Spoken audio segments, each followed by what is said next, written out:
Be sure to turn the power off before performing any maintenance.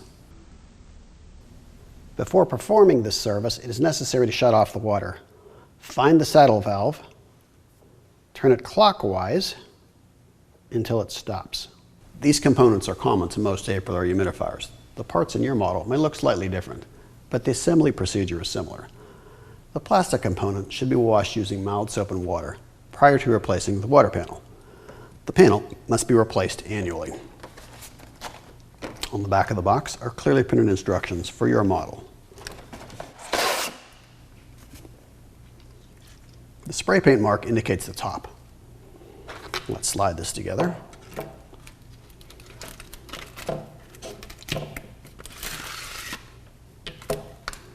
You'll notice notches. These notches line up with the tabs in the distribution tray.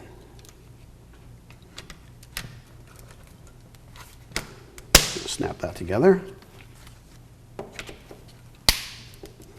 Now the assembly is complete. This side here with a little hole in it will go towards the inside of the humidifier, and this side will go towards the furnace or ductwork.